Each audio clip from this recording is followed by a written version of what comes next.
My name is Daniel, and this is the Engineering Success Podcast, episode number 5. Today, yet again, I'm on a roll. We have a guest. Today's guest is Luke Callahan. He's a project engineer at Mascaro Construction, and I actually know him from my time working with him as an intern at Zachary Group. Him and I both hired on there after college, and he's going to be sharing his experience as someone who was unfortunately affected by COVID related layoffs. But as a fighter and as a hard worker that he went out, got himself some great experience, and now has a great job as a project engineer in the same industry, the construction industry, working on some pretty cool projects. So, anyways, I'm really excited to interview Luke, and I hope that you get some valuable insights from this interview on the podcast. Before we kick into it, just a reminder, if you're watching on YouTube, make sure that you subscribe and like the video. It really helps me out. If you're listening on Apple Podcasts, make sure to give the podcast a 5-star rating. And then, did you know that if you go to my main page on Anchor, you can actually have the opportunity to support the podcast. With a donation of $10, you will be given a shout out in every single episode of the podcast for the month that you give the shout out. And with a $5 donation, you will get a shout out in the next episode of the podcast. So $5 for a one-time shout out and $10 for a month's worth of shout outs. So really cool opportunity to get yourself shouted out and also support the podcast. And maybe with that money, I will buy myself a pop filter so that way that my audio is not interrupted by a squeaking dog toy, like it is unfortunately interrupted in the end of this interview. So anyways, you'll have that to look forward to, and you also have Luke's interview to look forward to right after this.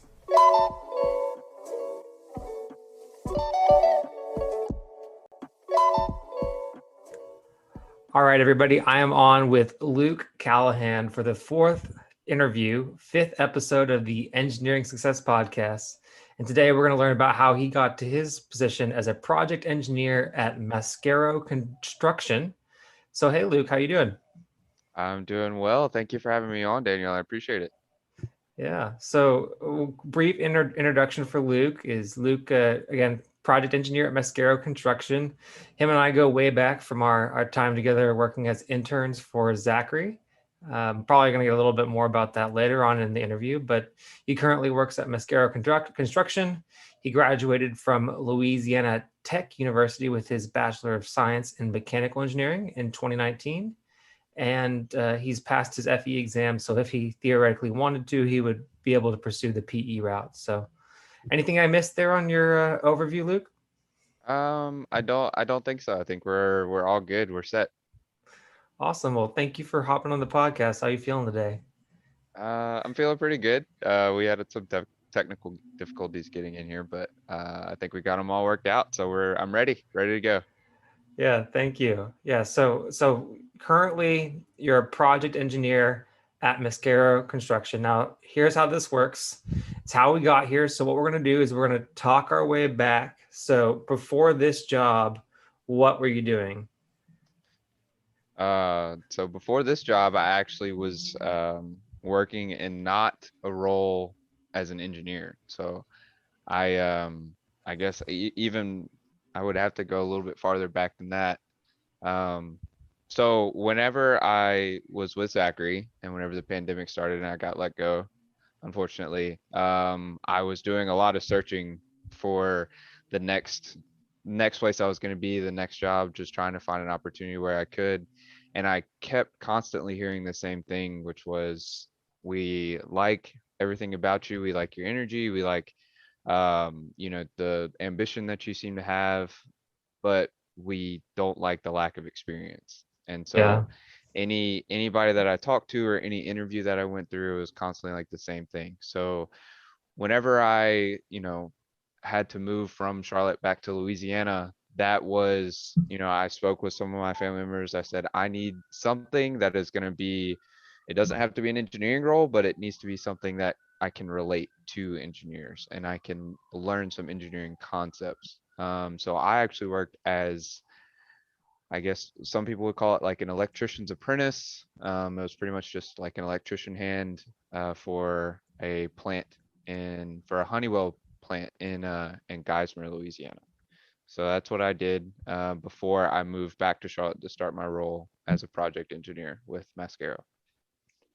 Wow. So how'd you get into that? Um, so I have a lot of family that's what they do. They decided not to go to school and instead they went and pursued a trade. And so a lot of them they have more skills and they rely on their tools. A lot of them now are more in like supervisor or management roles, but that's how they came up. They came up on their tools. So whenever I reached out to them, they kind of reached out to a few connections that they had, and an opportunity came up, and I took it. I was very fortunate, because people were struggling to find work everywhere, including even plants. But Yeah. fortunately, they worked at a plant that produced I believe a medical grade plastic. Oh, So wow. it That's was important. Yeah. correct, right. So during a pandemic, anything medical related kind of got a big boost. So I was very fortunate that they needed work and they needed help. So I was able to get on and get some experience. Wow. So how long were you doing that for? I was doing that for probably uh 2, 3 months, maybe. Okay. And then, wow, there's kind of I guess there's kind of a large gap there where you're just kind of trying to get into anything. Is that kind of what it was, or? Yes, yeah. So 2020 was anything but normal. So beginning of the year, I started actually at the beginning of the year, I was still with Zachary. I just made a trip out to Chicago. I spent some time with another good friend of ours, Josh Napawalkie. Yeah, Um, pour one out for Josh. yeah. So I went up to Chicago, was gonna pick up some work from one of our other offices that Zachary Yeah, had, and start helping out, start trying to get my hands wherever I could. And work on some different projects. And then February rolled around, and of course that's whenever things started to shut down and things started to go go a little off the rails, I guess. yeah, And then I believe in March we were told that we had to start working from home. And then April I got furloughed, and so they told me that they were going to see what happens in a month, anticipating that things would be back to normal by then. Spoilers, they weren't. yeah, yeah. What a bummer of a year. Yeah. And then in May, they officially let me go. Yeah, And then from May to September, I was just looking for work, reaching out to people that I knew, reaching out to people that had other connections to see if there was work available. And so I spent the next like 4 months in Charlotte, and then September I moved back home, and then about 2 or 3 weeks after that I started working, and then I moved back to Charlotte in December 28th of 2020. So I started off the new year back in Charlotte. and that's with your new job. Correct. Yes, sir. Awesome. That's awesome. We'll talk about getting to. About coming back to the city on good terms. It's one of those things that you're like, man, I don't know if I really want to go back to that place, but it's kind of nice to come back with a job, huh? It is, yeah. And I don't know. I never really had any bad sentiment towards Charlotte or even towards Zachary. Really, it was just a bad situation. But no, I left not with bad sentiment, but I left with some longing. I was like, I had an opportunity to move out to a big city, move away from home to a place where I didn't know anybody, and I felt like I was kind of, you know, taken away from an opportunity before I was really able to enjoy it. Yeah. So I definitely wanted to be back. I wanted to be back and I wanted to see it. Yeah, well, I'm glad you are back. I mean, I love the East Coast. I spent a couple summers in Charlotte, and it's just not Charlotte. I spent a couple summers in Raleigh, Durham, which Mhm. maybe a little more humid than Charlotte, but I mean, the weather over there is amazing. The Cookout, the restaurant is amazing. I have the longing for Cookout. I haven't had it in like 7 years. It's been way too long since I've had it. So yeah. Well, you let me know. You plan a trip up here, we'll go get cookout, and I'll go back to Texas and get Whataburger. Yeah, and then we can compare notes. I actually haven't had cookout since I became a really big fan of Whataburger. That's a recent development for me. So that's you know what? I'll have to do that, and maybe I'll maybe we even can meet in the middle. One of us brings our a cookout, one of us brings our Whataburger, and we just kind of exchange notes. And what's in the middle of Texas and North Carolina, Tennessee, or like Something like that. Yeah, northwest Georgia? something like that. I think our food would be a little cold, but we Yeah, can work something out. yeah, sweet. Well, okay, so we got us from Zachary to your current job now. Before you were at Zachary, Zachary was your first job out of college. I know that. I'll cut some time there. Did you have any internships other than the internship that we had together at Zachary? No, I didn't have any other, I guess like engineering internships. I Yeah, did have other jobs during the summer. I always, tried to stay busy and try to stay involved. And so they were always in construction, and I think that was actually a big benefit, for me getting into a role with Zachary because they liked the fact that I had been around it and that I had seen it before. And I was able to, kind of relate to some of the things that they were doing and some of the things that they were going on, and just understand the process of construction. So yeah, but as far as another engineering internship, I did not, no. yeah. So let's talk a little bit about the internship. What was that experience like for you? I mean, I know about it, but nobody else is listening to the podcast unless they've heard me ramble about it. Nobody else really knows what it was like. So, can you describe what your internship was like and some kind of key takeaways you got out of it? Sure, yeah. So I guess it was my first time in a role as a engineer, or even Yeah. as an engineering intern. So it was a little stressful whenever we first started, but I was fortunate enough. Zachary brought in, and they brought me to the home office, and I was surrounded with, was it 9 other interns? I believe there were 10 of us at the home Yeah, office. there were 10 of us, 10 of us, the 8 Um, boys and the 2 girls.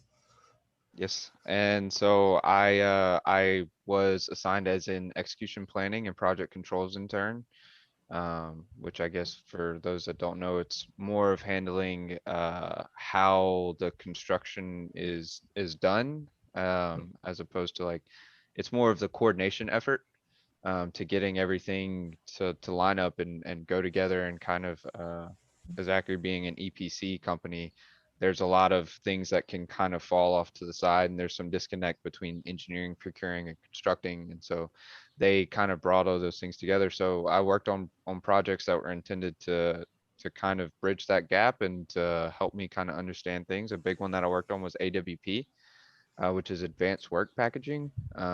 And so we worked on that, and we tried our best to understand it in the course of a summer, and we were kind of guinea pigs, um, to seeing how they could best relay that information to someone who had never seen it before. But yeah, so I really enjoyed it. I had a great time. I met like a lot of, even now, my really close friends, I met kind of at that internship. Of course, we have Daniel here, but even there were 3 other guys that went to tech that came, to intern with me in San Antonio, and 2 of them were Houston. And Shout I'm them really, out. yes. So yeah, so that's Tyler Fontenot, Zach Hey, go Thornton, and Ty. Sammy Monk. Sammy Monk, Um, right yes, sir. here. Yeah. Um, yeah, and those guys, they're all great. They're great guys. And I mean, they're some of my closest friends, now. So, I really enjoyed it. I think Zachary taught me a lot, from an internship perspective. So it's not really enough time to learn a lot of technical information, but I think they did a really good job as far as explaining the things to look for whenever you do get out of school, and whenever you are growing and developing as a young engineer, and what to look for in a company, and what a company should be providing for you, but kind of some things that you can work on yourself, and just kind of some insight on how to be the best that you can be. And that's something that I really appreciated that Zachary did. Yeah, yeah, I'll agree with you there. I think that one of my biggest takeaways from that experience was, evaluating that what makes a good fit for you, for your not only for the company that you choose, but also for the career. Because we spend so much, especially for a lot of kids that are, they spent the last all of their high school just trying to get accepted by a college. So they're coming out of college and they're just trying to get accepted for a job, but it's a give and take. It's a two-way street, and a job has to give you what you want from it. And Zachary didn't necessarily tell us what a job should give us, but they definitely put us in the space where we could have all the conversations with the right people who could help us say, hey, these are some things to think about so you can, for yourself determine what's important to you and then see if a company is a good fit for you. So I got that exact same takeaway out of it. And I'm really grateful to Gene and Rusty and all those folks that made that happen. And then now Sebastian, who ran it most recently, they really ran a good ship with that internship program. So I agree. Yeah. Any other things you want to share from that internship? Um, no, I don't think so. I think anything that I may want to add, we'll probably discuss later, so we can uh save that for a little bit later.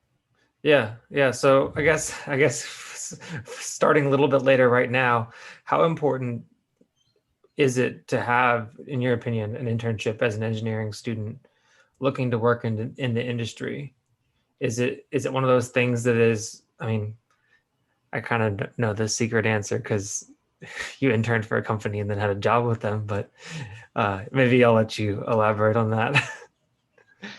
I think it is something that every engineering student should strongly pursue. Yeah, Of course, not at the point of sacrificing your ability to get your degree.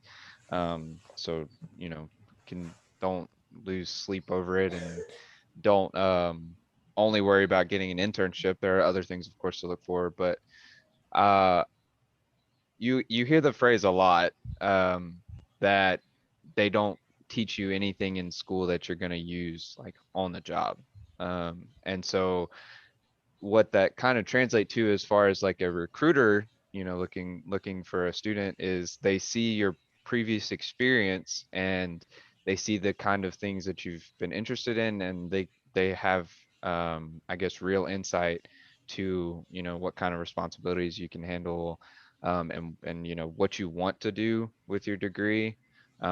Because, I mean, getting an engineering degree, you're learning or you're being taught how to think, right? You're being yeah, taught how to problem solve, how to, you're given a certain set of known variables and you've got some unknowns and you're trying to solve for those knowns. And that is something that can be done across a wide range of industries. And so getting the internship experience and even going further as to getting that first real job experience, that is a big difference maker as far as landing a role or getting into the industry that you want or maybe getting that dream job that you're after. That is a huge deal. And so I strongly encourage everybody to go and to get an internship. And internships are different. Internships are way different than a first job experience. And as an intern, you get treated a little bit differently. They want to give you, they want to share the company to you in a very positive light, and they want to give you a very easygoing summer, and they don't really want to stress a lot of responsibilities to you, but you get to see and you get to be involved with a lot of things that as like a first time employee you may not get to. You get to go, we got to go see a site, whereas like if we were for a new hire, we may not have necessarily just gotten to be like, hey, I want to go see that site. And they're like, sure, we'll take you down there. But as an yeah, intern, you kind of get that opportunity. So I strongly recommend internships. yeah. And then for you, you kind of hinted at it earlier, but what do people need to do in their summers to really prepare themselves to be somebody that would be a good fit for an internship? Because I mean, some internships will hire people that have never worked a job before, but other ones I don't think they do so much. So what would you recommend that people, it's harder to get those internships after your freshman year. So what would you recommend somebody do after their freshman year to prep themselves for getting a summer internship later on? Um, I guess there's, kind of one of two things. So the first one being, build a social network. Hmm. Find people that you know that are in engineering positions or know other engineers, that maybe they can get you on, and maybe it's not necessarily like an engineering role, but it's an opportunity to be around engineers. And it's very similar to what I was going through as a young engineer that only had 6 months of experience trying to take a step into, another position. And I was competing against people that had 3 years of experience or 5 years of experience. So it's a very similar situation. What I did was I realized that I was lacking, some real like hands-on experience and some field experience. And so I was like, well, let me find an opportunity to do that. And that's what I did. So that's kind of one thing you can do is use your social network to the best of your ability and see if there's people out there that that would be able to put you in a role that would that you can put on your resume. I guess the other thing that you can do is you can continue to take classes maybe and um, take some specific or tailored classes that would allow you to maybe have a little bit that would get you kind of outside of the normal realm of the classes that you normally have to take. But I know that some people do that and then it frees up time, um, maybe later on, so that way you have a free summer, or you have time to join some other extracurriculars that would also look good on a resume when you're applying for other internships. Yeah, sweet. So I want to learn about how you got this current job. So you said they called you. So I'm sure that there was a little bit more to it than just that. Like what did they tell you about what you've done qualified you for this job? Uh, Did I ask that correctly? I think so, yes. So it was a little bit of like I said before, a little bit of just right place, right time, I think, and a little bit of luck, and a lot of opportunity. But so I was working. I was working as the electrician hand, and I spent a lot of time, like anytime that I had some free time, I would be scrolling through. LinkedIn was a good source for me, but of course there are some other ones that you can use, Glassdoor, and I can't remember the other one, but I'm sure Indeed. the Indeed, yes, that's the other one that I spent a lot of time on. And I came across this post for the post was actually for a mechanical engineer that was going to be working on a project for the Carolina Panthers. And I Oh, was like, cool.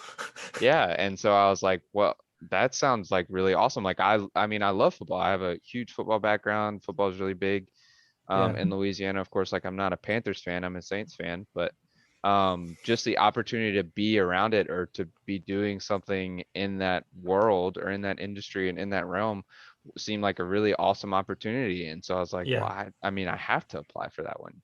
Yeah. And so I looked at it and I started reading it. And I was like, you know what? I really think like I fit a lot of the things that they're looking for, which was really odd. So like that was the first time that's ever happened, but I really felt like I was like, I really feel like I'm a good fit. But which may be a little bit arrogant to say, but they were looking for someone with like a mechanical background, but uh, so we're working on a project and it's people that are going to be constantly moving around to other projects, pretty much just managing construction.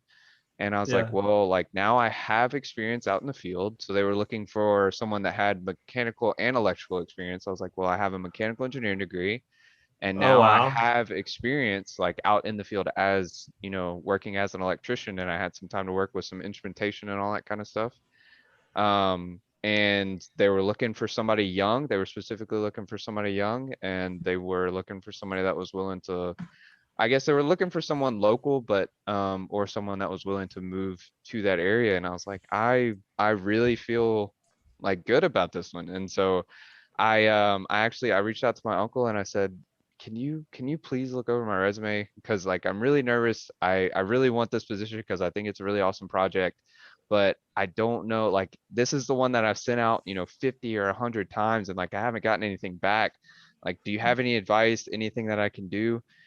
And the only advice that he gave me, and it may be like the best piece of advice that I've gotten as far as writing a resume, um, is that it's great to have one, right? To have like a base or pretty much like a skeleton version of one. But Yeah. he said for every job that you're applying to, and I know it's a lot of effort and it's going to take a lot of time, but for every job that you're applying to, you really need to adjust it to cater it to the position that you're applying for. Yeah. So like, whenever I see this, like my background, whenever I first got out of school, I was design engineer. Well, if I put a bunch of things about, the design engineering aspect that I worked on and this is a more of a commercial construction job, so it's not really industrial, it's not power generation, it's not going to be designing anything. He said, so you really need to, you know, tell them that you've got the mechanical background, but you really, really need to focus on now your hands-on experience that you've gotten. And so I did that and I applied and I got a call back. Um, and the interview went really well as it does with all the other ones, but I think they were very impressed by the fact that, kind of my story of I had a mechanical engineering degree and then, things kind of went crazy with the pandemic. And so I uh I went and found experience where I could, and now I have some electrical experience as well. And I think that they were really impressed by that. And I think that's honestly what separated me from anybody else that was applying for it. Yeah. Yeah. That's amazing. I mean, I think that's such a well-rounded, and I mean, you basically had experience understanding the execution planning for construction from your internship. Then you had the design side uh, for your first job, and then you had the doing it out in the field. So you basically had every single step of the process, other than bidding on it, covered basically, and well, commissioning. But you had basically everything covered in Yes. all your experience. So I can understand why you were such a good fit. Yeah, thank you. Yeah, I was gonna be very upset if I didn't hear back from him. But it all worked out. I'm really excited for the project. Of course, it's going well, or I'd say it's going well. We're pretty early into it. But I mean, the biggest thing is I think it's a really awesome project. So I'm very grateful to Mascaro for giving me the opportunity to learn on such a cool project. Yeah. So other than how cool the project is, what do you like the most about your job now that you have? And what do you find to be the most challenging part of your job? Um, so I guess I can start with the most challenging part. Yeah, go ahead. Uh, the challenging part is I'm impatient. And Aren't we all? yes, yes, we are. Well, we're engineers for a reason, and that's because we're Yeah. ambitious and we really, really like a challenge. Yeah. And as I'm sure that you know, in the world of construction, there's no amount of like studying or no amount of like there's no book you can read that Yeah. is going to at any in any way compare to just the value of time, the value of like being out there and being around, different projects and being around different work that's being performed. Like Hmm. there's just no way that you can substitute that for anything else. There's no shortcut to understanding like how construction is done. So of course I understand like a little bit, but that's probably the most frustrating part is I want, like I have just enough to feel confident and to feel like I'm starting to do things right and to feel Yeah. like I'm starting to ask the right questions and really become an asset to the team. But at the same time, you see areas where you feel like you could have like solved the problem or you could have helped Yeah. helped it to do something, but you just can't see that far yet. Like you just it's not and I think that's the most frustrating part. But I think the best part I think the part that I enjoy the most about the project is definitely the people that I'm getting to work with. I think that's something that makes construction very unique, is Yeah. that you get the chance to interact with a lot of different people. So Yeah. like you get the chance to interact with people that are, very, very technical. And so now I'm in a little bit of a different world than what I was before. Now Yeah. we get the chance to interact with architects as opposed to engineers, right? So the world I was in before, it was all, Ooh.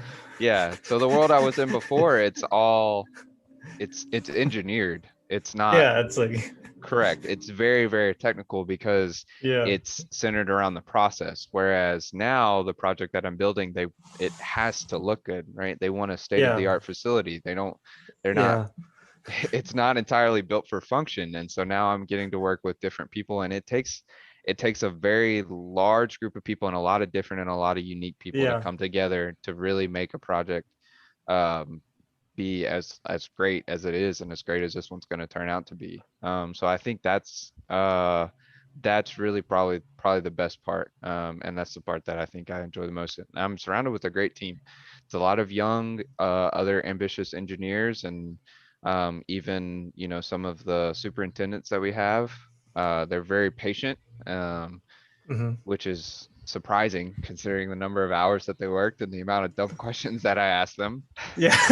But they're very patient and they're very kind, and I appreciate all the time that they've chosen to invest into me and also into other members of our team.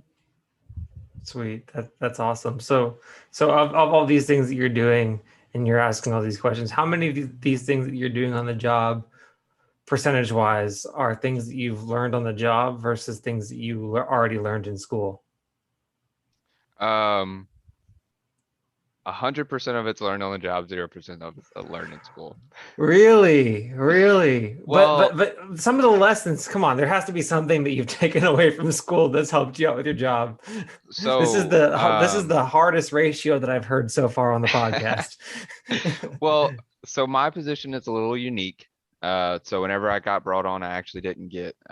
They made some adjustments, and I'm actually working with right now I'm working with the structural and foundations group, and then I will be transferring over to more of like the interior side of things.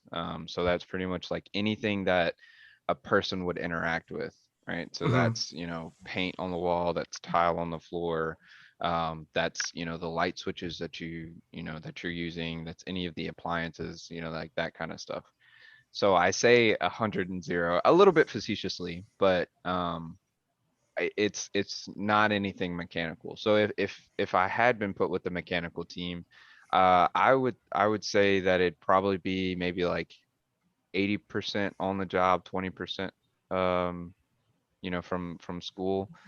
Uh, I really don't know if you learn enough in school to come into any engineering role and be able to do it well, but I Yeah, do think that there are some things that you learn in school that whenever you come back and you start applying them in an engineering setting, it yeah, helps things make sense, and it helps you to understand why things are being done the way that they are. yeah. So they don't teach you how to write or communicate over there at La Tech? Is that what I'm hearing? Like, I guess do you Yes. not have to do any writing in your job? I have to do all this No, writing. we do. That was somewhat facetious. So, it's probably as far, okay, so we'll limit it specifically to technical information, Daniel.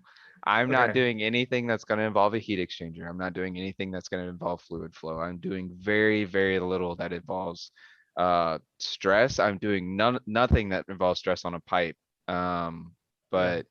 but so from a technical standpoint, I'm Zero. doing very, very close to 0. But I mean, still, even then though, like at least the program that I went through at Louisiana Tech, we do have a very broad, they like to keep our engineers very well rounded. And so I'm sure you had the same experience at Trinity. Yeah. So I mean, we take electrical engineering courses, we take statics, which immediately rolls over into, how like civil engineering, which is kind of currently what I would be doing would be more suited for a civil engineer. We take, like fluid flow. We take, chemistry. So any sort of engineering discipline, Hmm. whether it's aeronautical or something as far as like chemical or a structural engineer, something like that. Like I have enough to be engaged in the conversation and pick up most of what they're saying. Hmm. But I don't have enough to be able to perform the work that a structural engineer would do or a chemical engineer would do. Yeah. Um, so So, so as a project engineer, what is your kind of day to day, and where do you kind of fit in the picture of the project? sure. So I work for Mascaro Construction as a general contractor. Okay. And so for this job, they're the construction management group, and it's a joint venture with another general contractor um, by the name of Barton Mallow, which is a very big, uh, I, I believe maybe international. If not, they're a very big national company, and Wow. Okay. they also build a lot of sports facilities. Oh, So cool. our job is being the CMJV. We are kind of the go-between from ownership. So in this case, the Panthers, the Carolina Panthers. We are the go-between from them to the architect, engineering, and uh, I guess construction aspects of The things. subs. Correct. So more so the subcontractors as opposed to the engineers and the architects. Hmm. Of course, ownership has to work very closely with the architects in order for like the building that like this image of how they want their building to be built to play out, to be built the way that they have envisioned. But we deal a lot with the subcontractors, so ensuring that work is being completed on a schedule, ensuring that it's done correctly, Hmm. like a more of a QA QC kind of role. And we handle a lot of, I guess, the tracking of what's Okay. being done and kind of relaying that information back to the ownership. Sweet. So. And then, what is as a project engineer? What kind of what does your involvement look like in that bigger picture? So a project engineer would be, I guess the first thing that you would do is we would help a project manager go Hmm. through the process of selecting a subcontractor. So they're going to go through and submit all the bids, and then you're going to go through and you're going to descope them. So you're going to go through and they're going to come in and talk about the job and like what they have to offer and how they do things because there are sometimes it doesn't necessarily always go to the lowest bidder. I can Yeah. think of one specific instance where there was pretty much a company that was coming in and they wanted to just like they were pretty much a construction management group and they just wanted to hire a bunch of other subcontractors to perform the work. And we were like, no, we don't really feel comfortable doing that. We would prefer someone like we want someone who's going to self-perform the work that's backing what Yeah. we're doing. So we come in, so they descope, and I guess that's really where the part of once we bring someone on, that's where the part of a project engineer really starts the ball rolling. Hmm. And we go through the drawings, and we do a lot of, I guess, like we look through the drawings constantly, and we're going to be in charge of creating and submitting RFIs to understand like what we're building. We're going to be in charge of the submittal process. So whenever we bring on a subcontractor, they're going to have to submit something like a shop drawing or something that's going to be used out in the field for construction purposes. So they want to make sure that, like we're getting those through and we're getting those, we're looking over them and ensuring that they have everything that they need and we're sending it back to the engineering team. And then also, I mean, the biggest thing is we're just handling any sort of issues and anything that comes up that would be kind of a delay to construction. Hmm. So, if there's an issue, for instance, like we there was one time where we were pouring um pouring concrete and it had gotten later into the day. It was a pretty hot day and it was like 7 o'clock or something like that. And they needed like three more, maybe even less than that, but they needed like three more yards, which is like a third of a Oh. truck, Right, and it was late in the day and they hadn't ordered it, and so they ordered it from and the batch plant sent it out, and whenever they got there, it wasn't consolidated. Right, so then they go to pour the concrete and it's not mixed, so you've got your aggregate and then you've just got like this like slurry mixture. Yeah. And they go to pour it and it's like, well, that's not at all going to work. So now we have to go through the process of working with the design team Oh, um, in a way to fix the problem so that way we can maintain the structural integrity of the building. And so that would be something that a project engineer would work on, right? Because we would be the first ones with the information, and yeah. then we would work with the superintendents to come up with a plan Hmm. on how we best believe that we want the work to be done, or we think that it would be most fitting for us. And then we Hmm. pretty much submit that plan to the engineer, and Hmm. they pretty much approve it or don't. So, you wear a plethora of hats, but I would say for the most part, that's kind of your main responsibilities. Sweet. Yeah, I think that that's a, especially as someone, you said that you had kind of a multidiscipline approach in college, and you had a multidiscipline approach to your, I guess, your experience development. It sounds like that it's a especially good fit for you, and I'm really glad that you landed in that spot. So I know earlier you said that none of the classes that you took were applicable, and nothing that you learned in school is applicable to your job. But there has to be one class that has really helped you out from what you've done now on this job. What kind of class would you call out as the most applicable class you've taken? Um, no, so I think there are a lot of classes that are applicable, Yeah, I was right? exaggerating a little bit. So as because you're a project engineer, you don't have Yeah. to be as heavily involved in the technical side of things, but there are Hmm. still instances, right? So like what I was saying before, you it would either take a lot of experience, like a lot of time doing, you know, or pouring concrete, I should say. It would take a lot of time pouring concrete, or it would take a engineering degree that focuses on structural foundations and rebar and concrete, to understand that like that what occurred would really sacrifice the structural integrity of the building. So Yeah. there are a lot of cases like that.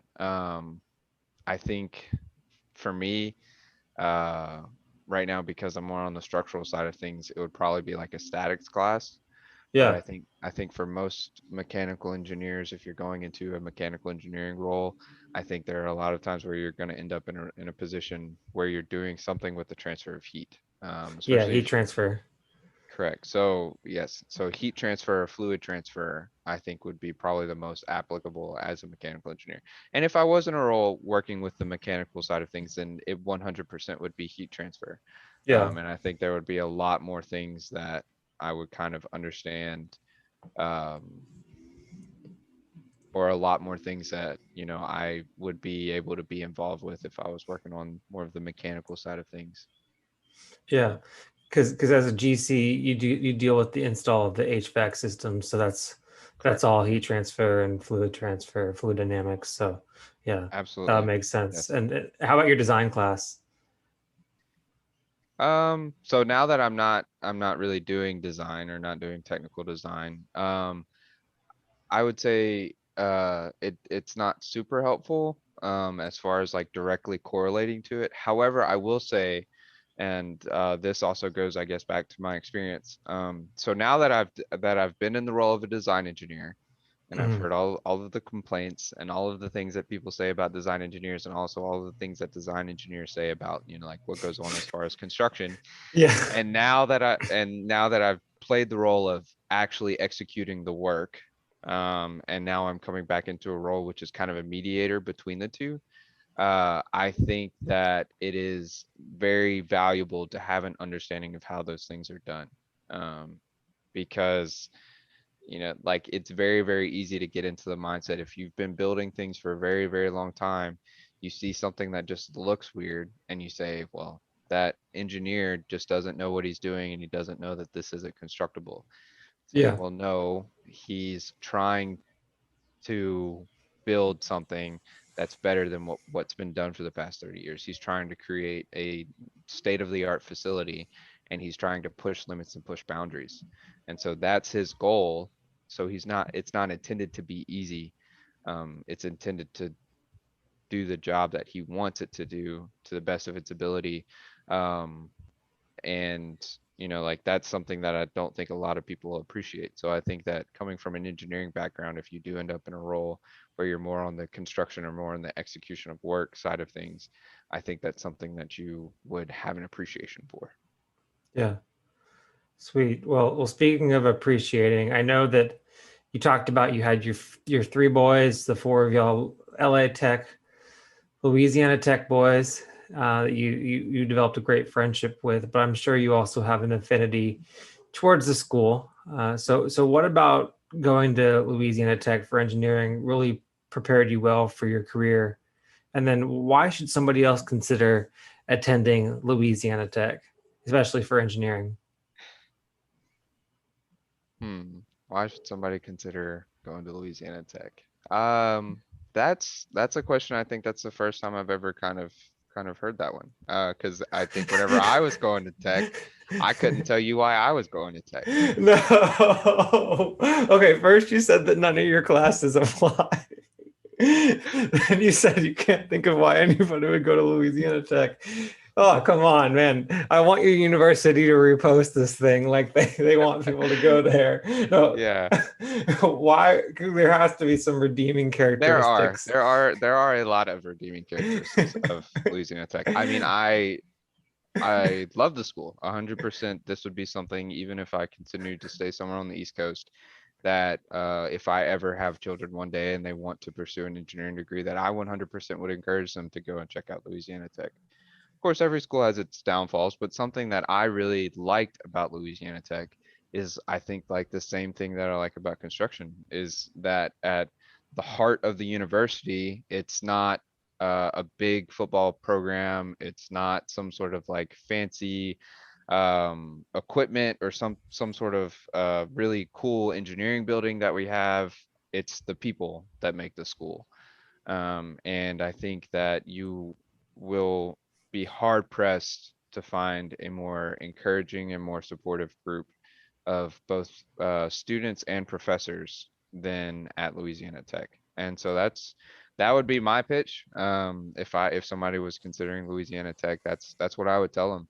I would say that that's an opportunity to not be just a number like you can be if you go to I really don't want to feel like I'm hating on other schools, but if you go to a school like Texas A&M where you're one of 25,000 of incoming freshmen, it's hard not to feel like a number, right? Like you sit in a Yeah. class of 500 or 600 kids, and it's just like, well, how am I any different in the professor's eyes than the guy that's sitting next to me? He's never gonna know me. He's never gonna talk to me. We're never gonna have any interaction. But at Tech, I mean, of course, you'll have your bigger introductory courses or your gen ed classes. But Mhm. once you start getting into, your more engineering related courses, you're going to get the chance to really meet the professor. And at that point, it's kind of in your control. You're taking a lot of the same classes with a lot of the same people. It's really easy to form study groups. It's really easy to just feel relatable, which is something that I felt like really got me through a lot of the hard times, is that I knew that I wasn't the only person struggling to take, a calculus class, an engineering course, another engineering course, and then on top of that, struggling to write. We did take English classes, and on top of that, struggling to write a 10-page English paper, all in the span of like the final week. And I knew that I wasn't the only one. I knew that there were other people that were going through the same exact thing, and they could be both a source of accountability, but also just kind of a source of support, knowing that you're not alone in kind of that quest to get your degree. So that would be why I would that would be why I would encourage Louisiana Tech. Awesome. Yeah, I think that finding the atmosphere, the educational atmosphere uh that's the right fit for you is really important, and for some people that is really important, is having that smaller sense of community, that tight knit group. And I think that definitely people should consider that. Are there any other things you would recommend other people to consider whenever they're evaluating their different options for college engineering programs? Were there any other reasons why you chose Louisiana Tech? I think there are a couple of good things for a tech student to get involved with. I think that also is really helpful as far as specifically to the engineering school. So we have EcoCar, which is like a really big thing. Yeah, We my have buddy was in the Louisiana Tech Eco Car program actually.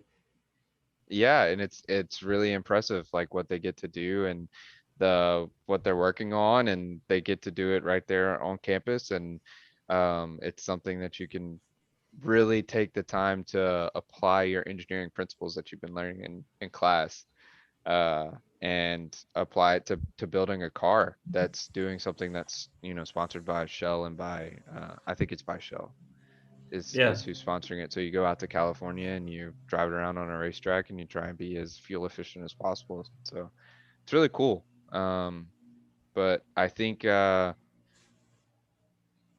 really like the biggest thing is just that you're not it's not a really big school. I think that's kind of something that makes tech really unique, and something that makes it different than a lot of other really good, really competitive engineering course or engineering schools. yeah.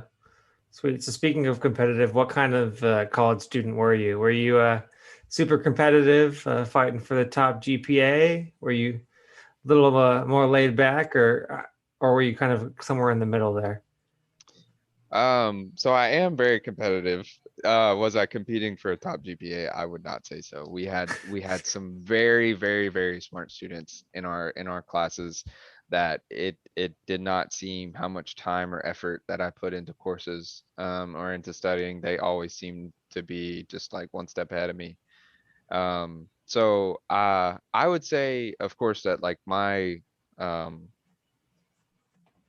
I guess my classes came first, but I was also tied up in a couple of other things. So I was working the entire time that I was in college, and so I think that's a little bit of a hindrance whenever we're talking specifically like GPAs and things that you can be involved with. Hmm. And so I think there were a couple of points where, I felt good. I felt like I was doing things. I felt like I was really thriving. But I think at some points during my college career, and this is probably something that everybody that goes through an engineering curriculum can relate to, there were definitely points where I was just trying to keep my head above water. Yeah, yeah, yeah. Sounds about right. Where did you say? Did you think that GPA was um, that important whenever you were searching for jobs and stuff? I mean, how much of a?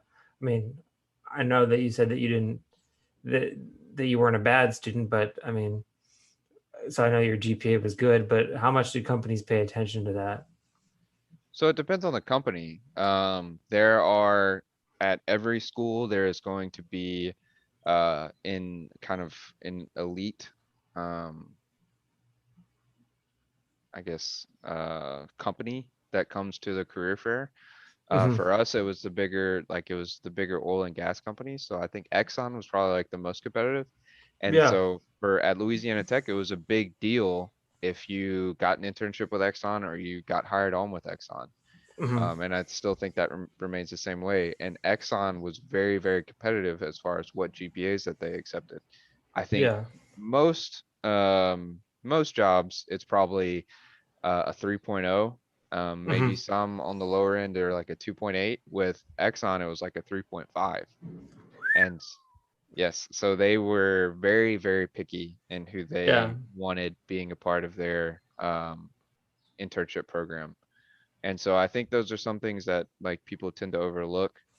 So if that's the kind of company that you're going for and Hmm. that's where you want to be, then I think that, GPA of course is very, very important because that's probably like the easiest opportunity for you to get in with that company is through your career fair, through your ties to that school. Um, Yeah. but outside of that, I think that there's a lot of other things to enjoy about college. And there's a lot of memories that you should be making. And so don't only concern yourself with your GPA. Get out there and get involved in some extracurriculars. Get involved in with EcoCar and go and social network and make friends. Because those are going to be just as valuable one day as your GPA. And I know that people say this phrase a lot, but it's not 100% true. But a lot of people say as soon as you get your first job, then GPA doesn't really matter, which is somewhat true. But I still think it's very, very important for you to, maintain a good GPA and be a good student. Because if you don't, then that's going to be a big question. That's going to be a big glaring question whenever you're going through that interview process. They're going to be like, well, why do you have a 2.4 GPA or a 2.6 Yeah. GPA, and then you can give a list of excuses. I hope that you don't say I could have a higher GPA if I wanted to, because that's gonna be it's gonna be one of two things. You're either lazy or stupid, and neither are good. So Yeah.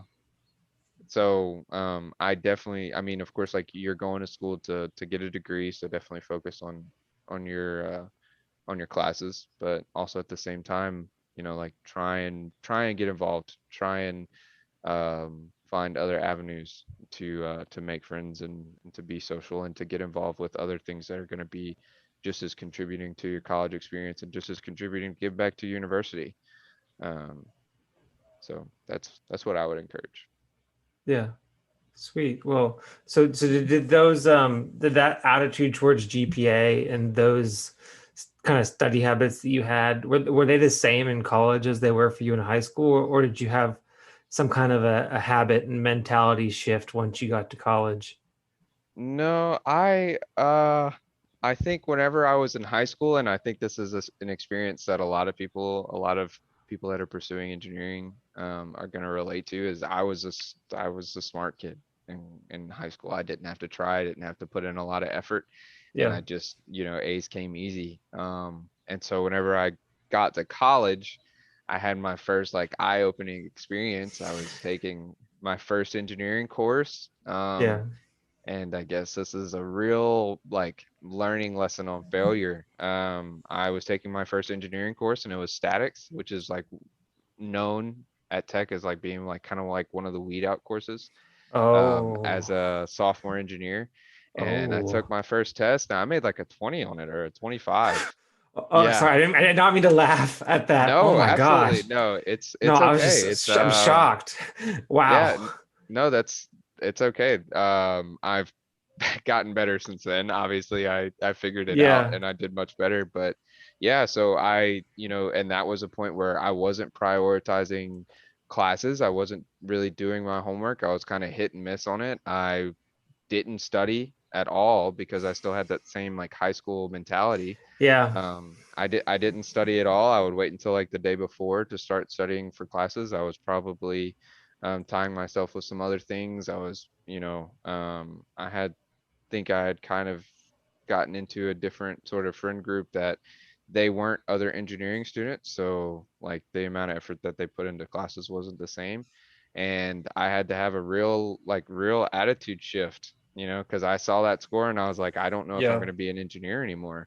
And so at Yeah. that point, it was kind of a buckle down and be like, all right, you're either serious about this and we're going to get it together and we're going to develop some good study habits, or you're going to need to change your major or drop out and go back home. So I, uh, I decided to continue pursuing it. And that was, I guess, one of many moments that, I say were building blocks on the foundation of, the character of engineering student that I became. Yeah. Well, I'm really glad you did, because if you didn't stick to it, then I wouldn't be your friend. So I'm really grateful that you stuck through. I know that's like a very self-centered and selfish way to analyze that. There's plenty of other more important reasons, but I personally am grateful that you stuck it through.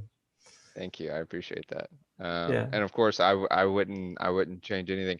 And even going back, like I think that, like I get the same reaction every time whenever I tell people that that was kind of my first, true engineering, challenging experience. And I get a lot of the same reaction. I still don't think I'd change it. I think that was something that it really built me and developed me and made me appreciate an engineering degree, but it also made me kind of, open my eyes and realize that, some things need to change. Yeah, So, that makes sense. I had two of those moments myself. I had one my freshman year, first semester of college. I took Calc 3, and that was one of those moments that I had my first. It was a take home Calc 3 exam, and I made like a shoot. I made like a. I had made a 70 on my first exam in the class, and then my second exam I made like a 70 again. And I was like, shoot, I spent all of high school expecting to make A's, and I was like, I was really trying to redeem myself, and I really couldn't. I was like, man, there has to be some kind of study shift, because I mean, yeah, my version of studying was just looking at the book for a couple hours and saying, all right, I study. And I really yeah, had to change my mentality and really intentionally study and do practice problems and put a lot of effort into it. And that's whenever it shifted for me, because I was the same way. And then the second moment was the moment whenever I realized I couldn't put anything off. Was my I mean, I had already had other moments, but this was one of those like, oh man, you really need to get your stuff together. This was my second semester sophomore year, first semester sophomore year. I had a group circuits lab report, and shout out Stephanie and Riley.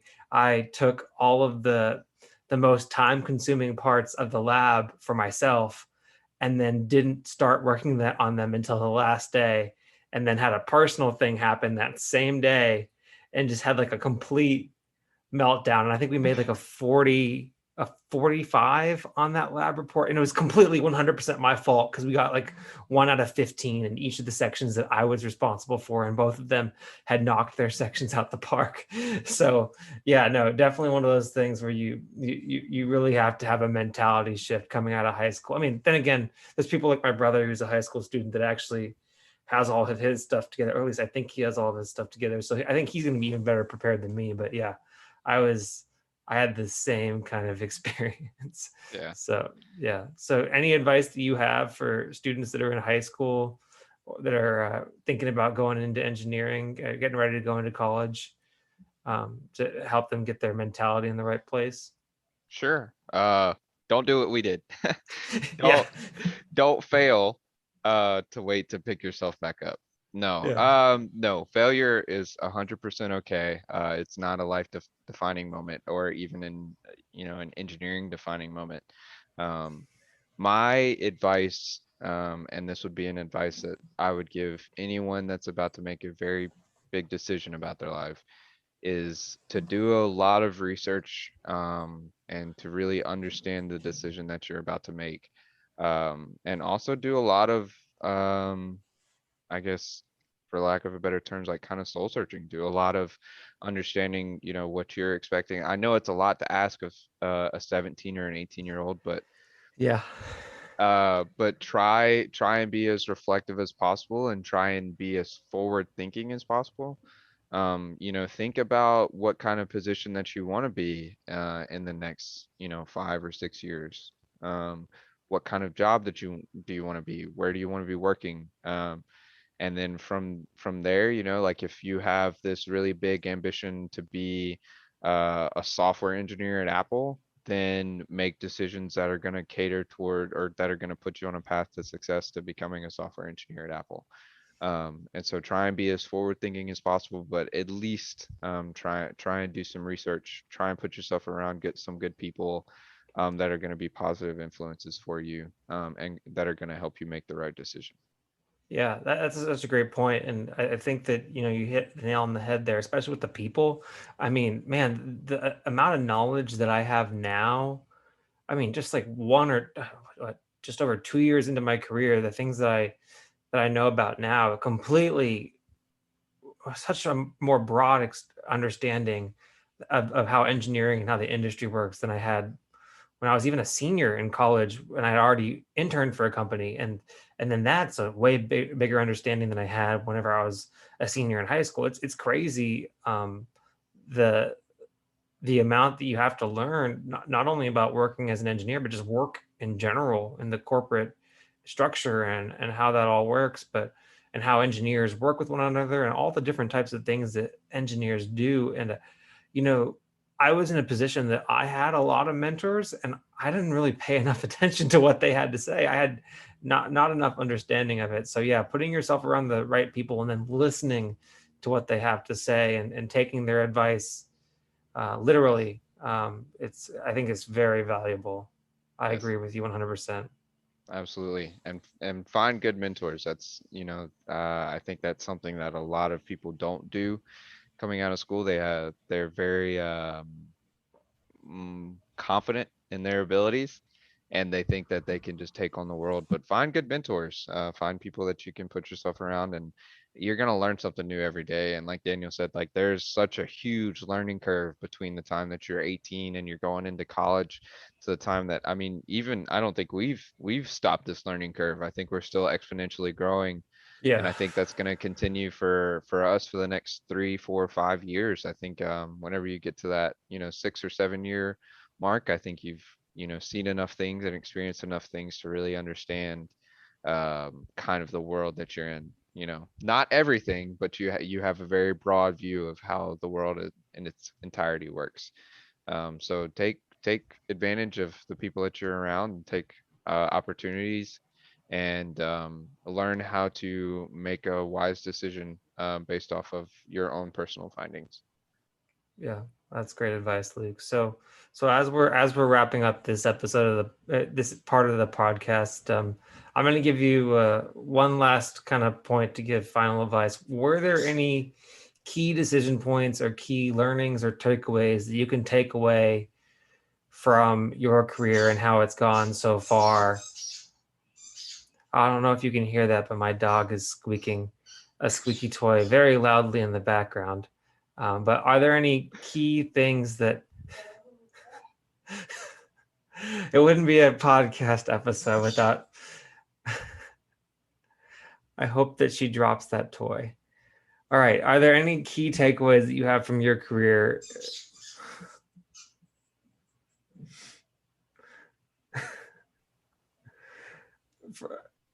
from the decisions that you've made, and the things that you've done, that you could recommend to other people, um, or give advice to other people? I'm sorry, I've lost my entire train of thought.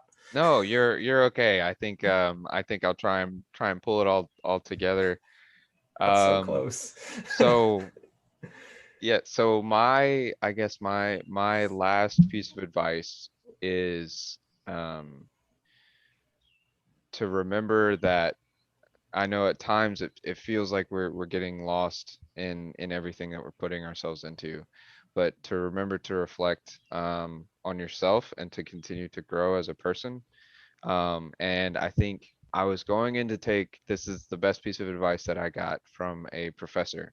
I was going in to take a statics 3 exam, and it was like our final, and we had been studying for it for, I mean, like probably like 2 weeks straight. It was a 3 or 4 hour test. It was like 5 to 9 on a Tuesday night, and he was a very wise man, and we asked him if he had any words for us before we started the test. We were thinking he'd give some sort of answer or some sort of like kind of clue or giveaway, but he actually gave a very, very inspirational thought. And he said, "I know that it feels like how you do on this test is going to define you as a person and you as a student, and is this going to be a life defining moment. Um, However, that is only because you've invested a lot of time into it in like recently, right? So like we've put a lot of time and a lot of effort into it. So it feels like the center point of our lives right now. But in retrospect, and whenever you take into consideration the number of years that you're going to live, this is a very, very small part. And so do not define yourself by your failures. Define yourself by how you continue to live your life and how you go through those moments and how you develop as a person to become the human that you are and the life that you live." Wow, that's a great piece of advice on perspective. I Yeah, I think that applies to a lot of things, but especially to a career into engineering. I think that that's such wonderful advice, and I think that people will be very well served by taking that to heart. So thank you for sharing that, Luke. Thank you. I appreciate that. I think that's the conclusion. I think I've talked a little too long, but thank you. Thank you for having me. I appreciate it. I hope that maybe somebody this is of value to someone and I can maybe help give a little bit of guidance and be another positive light. And I know that you will continue to be with your podcast. I think this is a very valuable experience and something that I wish that I had whenever I was going through and making a lot of these decisions. So kudos to you and thank you for taking time to share and to document your experiences and also to get other people to share their experiences. I thought Emma's story was really great and it was relatable to what I was going through as well. So again, kind of, making you feel like you're not the only person in this storm. So thank you. Thank you for having me on and thank you for doing this. Yeah, thank you. I'm so grateful that you spent some time here on the podcast and you gave your time to contribute to this. It's an honor to get to hear about your story and to have you on the pod. So again, I really appreciate you for coming on. Thanks, Luke. Thank you, Daniel.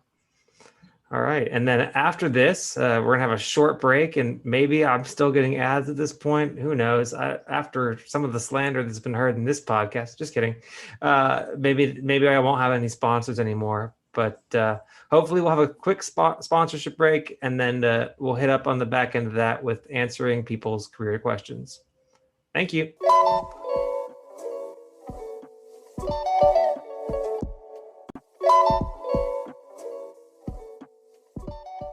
Well, hopefully you just got an ad there. And I hope you also enjoyed that interview with Luke. I know that I enjoyed being part of it. All right, as always, we're going to finish this podcast off with some question and answers.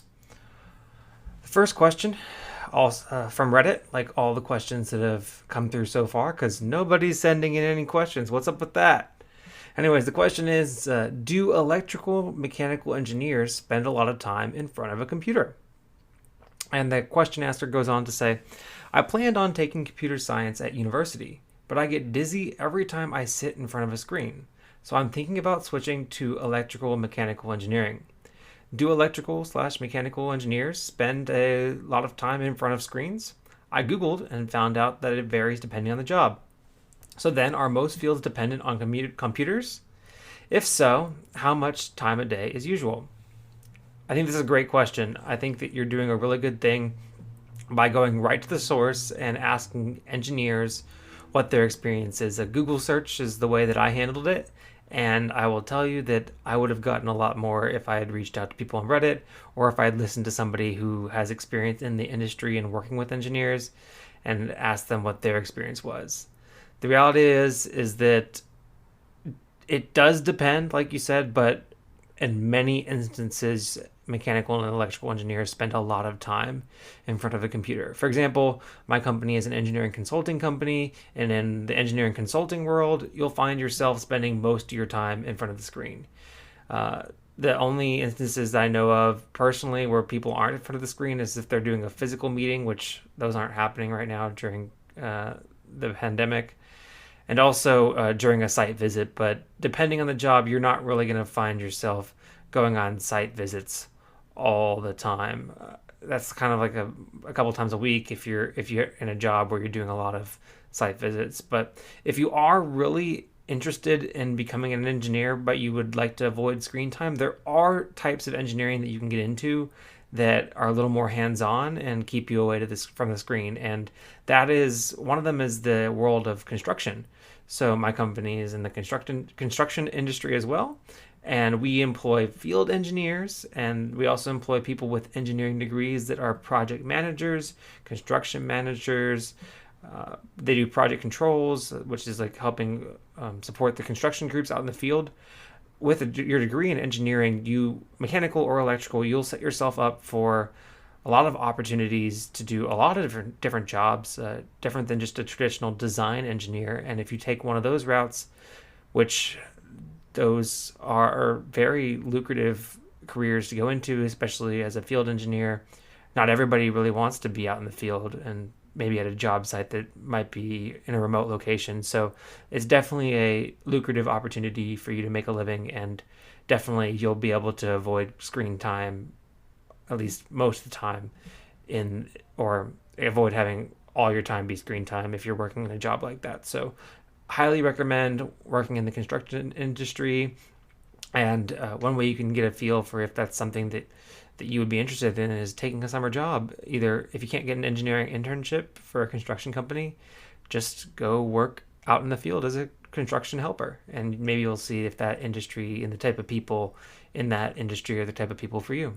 But that's a really good question, and it's really awesome that you took the time to ask it to all these people. All right, going into the second question. The second question reads, engineers, what are some things people tell you about engineering that are not true? What bad advice have you heard before? And the question asker goes on to say, I guess they didn't say anything else. All right, so I think that one of the biggest misconceptions I had personally going into engineering was that I imagined that all the engineers in the world were the ones designing things that I then consumed as a consumer. So I thought that all the engineers worked in R&D, research and development, and they designed things from scratch. So I thought that every single thing that an engineer did was custom, and everything was completely new and unique. And for some engineers, that's the case. And most of those engineers are people that are working in a role as startup, or if they're working for a startup company, or if they're working in R&D for a larger company, they probably have at least a master's, so a very specialized graduate level engineering degree, or even a PhD. And so I didn't realize that there were tons and tons, in fact, probably the vast majority of engineers out there that were doing things that weren't in scratch, completely new, first of its kind design. A lot of engineers are in system design, so they take things that were designed by other companies and they combine them into larger systems to complete a task. So my company, an engineer will combine like a heat exchanger and a series of pipe and a series of other fans and other pumps and other components to make a system. I didn't realize how valuable my mass and energy balance class would be. Mass and energy balances. Shout out to Dr. Maboob for teaching that class. Really appreciate it. Yeah, so other things there was also other things I just didn't really consider as engineering whenever I started in college. So, like for example, field engineer, construction engineer, civil engineers that gauge the amount of concrete and rebar, etc., that need to go into a foundation for a building or for a street or road of sorts. So yeah, there's a lot of different things that engineers can do, and my understanding of what engineers did whenever I started out in engineering was very limited, and it's kind of why I had a very narrow goal, and I wanted to do designing golf clubs, and obviously would that be fun to design golf clubs? Yeah, but there's also a lot of other fun ways to exercise your brain as an engineer, and I'm grateful that I found another one. So another lie that I heard was that, or I guess misconception I had, was that engineering was for people who lack interpersonal skills. From my experience, in the most instances, that's just not the case. In the most cases, unless maybe you're a computer scientist that goes into a job and says, "Hey, I just want to code. Put me in a room. Don't let anybody talk to me. Just let me code." Even those people have to communicate with other people. As an engineer, you're working in teams of engineers, especially if you're a discipline engineer, if you're a mechanical engineer and you're working on a project. Oftentimes it'll involve a process engineer, instrumentation engineer, an electrical engineer, a civil engineer, piping designer. So you're going to be working in teams of engineers, and you're going to have to learn how to communicate your solutions to things. And I've found in my experience that people with strong interpersonal skills, or at least people who pay attention to how they communicate, are some of the more pleasant people to be on teams with. And because of that, I've invested in developing my own communication skills. So that's why I'm in Toastmasters, and that's why I'm doing this podcast, because I'm working on that. So yeah, that's one of the misconceptions that I think people had. Well, I had, and I think a lot of people have going into engineering. Great question. And now for the third question. The third question is, are there any techniques that I am not aware of to increase my odds of even getting an interview? Question asker elaborates, so since March, I've applied for probably close to 2,000 to 2,500 jobs that I've found online. No exaggeration. Thus far, I have had 2 interviews. Okay, first off, March to this is June 2nd, so that's 3 months, 90-ish days. That's over 22 jobs a day. My goodness. All right, thus far, I have had 2 interviews, one over the phone and one in person. I've tried updating my resume. I've tried applying for jobs through company websites and on LinkedIn. I'm at a loss for how I can improve my chance of even getting to an interview. I don't care about where I need to go to work. I just graduated in May with my bachelor's, and I'm just really desperate to find a job since I worked my way through college and don't have many funds left. What else can I do to improve my odds at even getting an interview, since it's pretty disheartening to only hear back, "Thank you for applying. We have decided not to move forward with your application at this time." Seriously, it's like they use a form letter to mass deny people. Well, first off, yeah, they do use a form letter to mass deny people.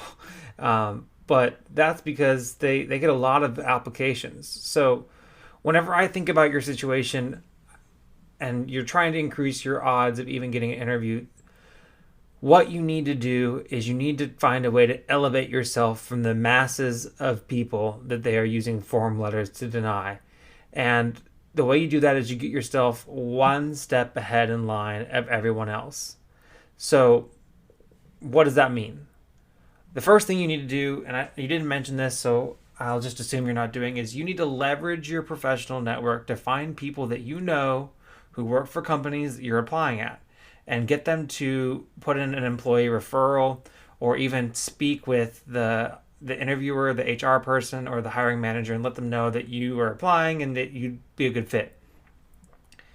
At a minimum, that will at least get your resume or your application not immediately thrown out. And at a maximum, maybe that'll even get your full application read and maybe even guarantee you an interview, because usually companies, the first interview is all about fit, and if one of their current employees who obviously fits at the company thinks that you would also be a good fit, and that's an indicator to an HR manager that you're somebody that's at least worth looking into. And that'll get you past getting sorted out by a computer. And yes, HR people are, in most instances, especially with sophisticated companies, they are sorting applications with a computer because they just get so many. I mean, you said LinkedIn, Glassdoor, online company websites. They have a lot of places that applications are coming in. Some companies even have headhunters and recruitment companies that are also feeding them applications. So you really want to do whatever you can to get yourself past that round. The other thing you can do if you're just applying online is make sure that you're customizing your cover letter and your resume and any other documents that you submit as part of your application to match the position that you're applying for. What does that mean? Look at the key words on the job description, the job application, the requirements, and make sure that you're hitting as many of those as possible in your cover letter and in your resume. I know that you've been spending a lot of time. I mean, 22 applications a day is a lot of applications. And what I'm saying is that maybe instead of shotgun firing off as many applications as possible, you can be a little bit more focused and submit a few less applications, or even 1 to 5 applications a day, but 1 to 5 really good ones, not regurgitated. I'm just throwing stuff at the wall and hoping that it'll stick, and then I'm hoping that they'll evaluate me. 1 to 5 really solid, customized cover letter, customized resume, tailored. If the job is asking, again, Luke talked about this in his interview, if the job is asking for somebody that's a design role, then have your resume be highlighting your experience doing design. If it's more of a hands-on job, highlight your hands-on experience, highlight your communication. Make sure that your resume is as customized and your cover letter is just as customized to the application as possible, and your likelihood of making it past the screener will increase. Don't give up. You can do it. This is something that many people, including myself, have had to frustratingly deal with, and they may even have dealt with already. Or actually, they all have dealt with it, and now they all have their careers as engineers. So you will find your way. Just use your time as effectively and efficiently as possible. And instead of shooting a shotgun, shoot that rifle, target those opportunities where you think you're a really good fit. And I know you said you don't care where you work. You should care where you work. Look for opportunities that you think are actually a good fit for you and your skills, and then show them that through your resume, your cover letter, and your application. And if you do that, I think that you'll really improve. Another thing you can do if you're struggling with your resume, there's a subreddit on Reddit for engineering resumes. Just look it up. You'll find it. It's super helpful. I have been perusing it, and I think it's a great asset, and I wish that I had discovered it whenever I was applying to jobs. But yeah, this is a very applicable question. A lot of people go through this, and you will go through it, and you'll make it, and I believe in you. All right, and that concludes this episode of the podcast. This is the 5th episode, but as a reminder, give this podcast 5 stars, subscribe on YouTube, like the video on YouTube, consider contributing. $5 gets you 1 shout out, $10 gets you shout outs for the whole month, and as always, you stay classy. Just kidding. That's Ron Burgundy line. But anyways, I'll catch you in the next episode of the podcast. I might start doing short little just QA episodes every other week in between the interview episodes of the podcast. And so hopefully you'll hear from me next week. But if not, then you'll at least hear from me 2 weeks from now. All right. Take it easy. I just made a pilot, then they threw me on the stations. Now I'm not complaining. My thoughts get complicated. I cannot explain in lameness. Never losing focus because I ain't chasing payments. Still playing in the basement while I'm working on arrangements. They heard the kid in 50 countries. Thank God that's amazing. But I'd rather thank Spotify. They put me on the station.